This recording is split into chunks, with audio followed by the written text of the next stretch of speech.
When you order hoses from Suzuki, be very careful, because back in the day they used to have one hose for one part number, and you might need to order two hoses because you've got two hoses. But nowadays they sell stuff like this. See how big that's, a meter long. Now I thought I would need two hoses, so I ordered two hoses, and once you order, that's it, you have to buy. So 7,000 yen later, I've got 2 meters of hose when I need about half that. So let's just say I've got spares. And it looks like it's going to have to be modified straight out of the packet. So what's unusual about that? Welcome back to Garage Kei. On this episode, I'm going to be replacing the lines for the transmission fluid cooler. They're made of rubber and they're leaking, so I've got some new rubber that you saw in the last clip that I'll be installing. What I cut out of the start of this video is that I had to remove the air box, and while I was doing that, a bolt fell down, and here we are. So that bolt that fell could have landed in any of these areas all over here, but nope, right into the oil. Yeah, nah, Murphy's Law, bullshit, man. Put that back in there. Son of a bitch. So obviously that one's the one that's leaking, but I'm going to replace this one while I'm here because, well, I have 7 meters of hose now, so may as well. Yeah, the hose is just totally rooted, so that's why that's leaking.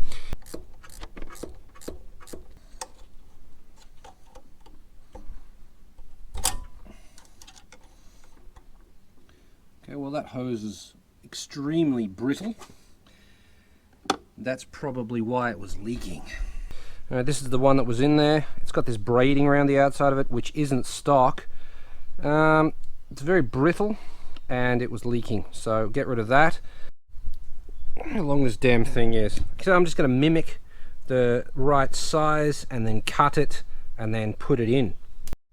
This should do. This is the same size as the outer radius of this thing, if that's even correct. Well, it's a little bit bigger even, so as long as it's not smaller, it'll fit. Meiji R&C Co. Right. 003. Okay, so let's put that in, and hopefully it doesn't leak ever again, or at least, well, if it does leak, I've got plenty more hose, because literally I need 2 of these.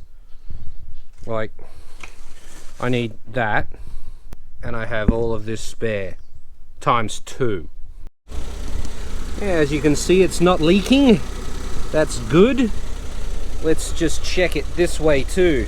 Foot on the brake, and we'll reverse, build some pressure, drive, 2L, no leaks, so that's job done. We can put it back together again. Oh, and I have to charge this from the car while I'm doing it, because GoPros suck.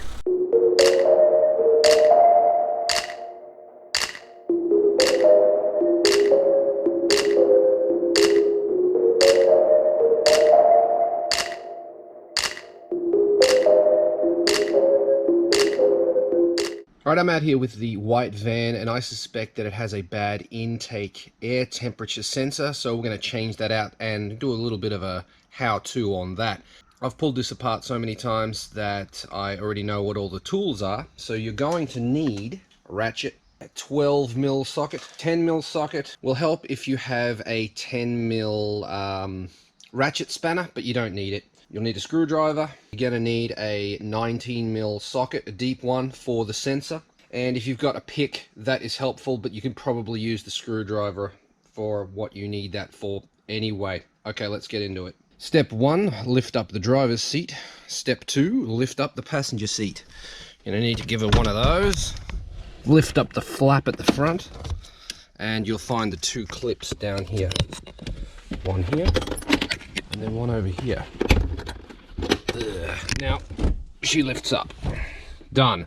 Now you need to move this center console out of the way. To do that, you're going to have to remove the two clips, one here and one on the other side. I've already done that, and that is what you'll need your pick for, to push that center button in, and then you'll be able to pull like that. Then you'll be able to pull this out. Then the back is free. Then you'll need to undo this screw here and the one on the other side. I've already done it. That's what you need the screwdriver for. You need to pop out this center panel. I've already done it. Just put your finger through here and pull up and it will come out. This just lifts off like that. Easy done. Then, the reason a ratchet spanner comes in handy is because sometimes these are difficult to get to if your seat doesn't fold all the way back because of this angle on the seat. So if you have a ratchet spanner, undo that one, otherwise you'll be able to get it done with a ratchet or a regular spanner, whatever.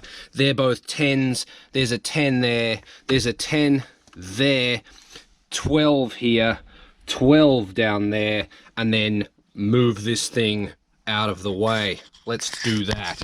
Get your ratchety spanner and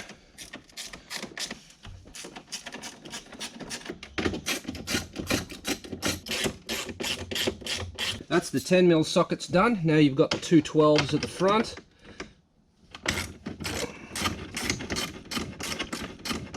Oh, I did actually forget a bolt. You'll need to undo this one here. This is for the this is a 12 as well, and it's for the lock so that you can't take it out of park prematurely, if you know what I mean.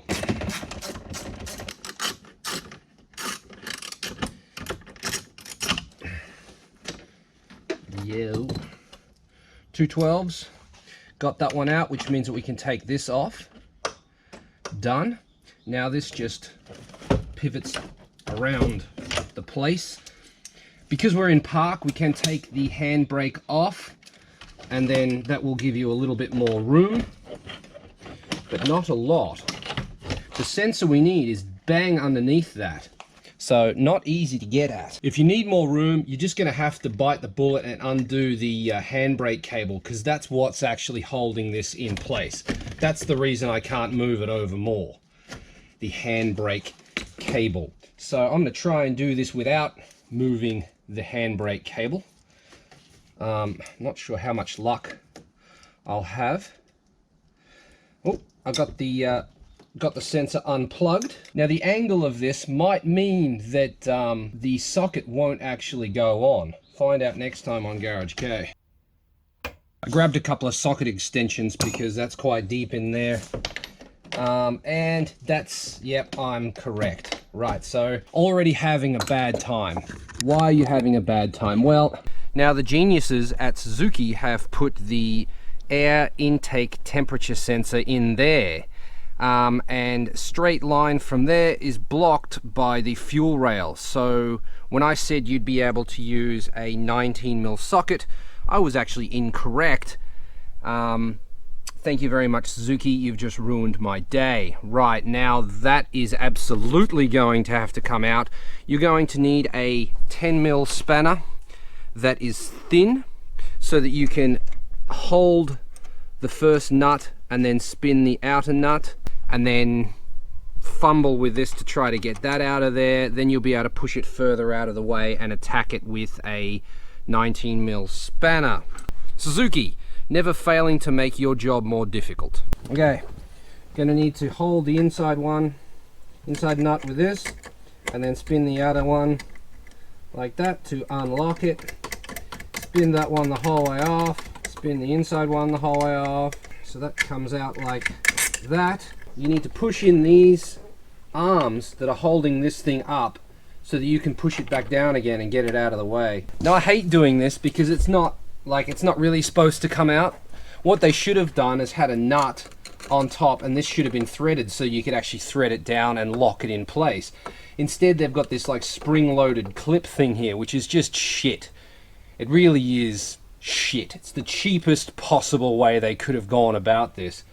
Or even is it? Like, is putting thread on that more expensive or cheaper than manufacturing this little metal clip that is it like they're not easy to get off? There's probably some mechanic watching this. No mechanics watch this. No problem. They're not hard to get off, someone says, probably. Using the wrong tool, mate. Yeah, maybe. Okay, got it. Right, so that pushes down like that. Now we have more room. Look at that. See? Just like that. Now, so you can actually see what I was talking about earlier. Let's use a light just to help. Can't because of the design of this.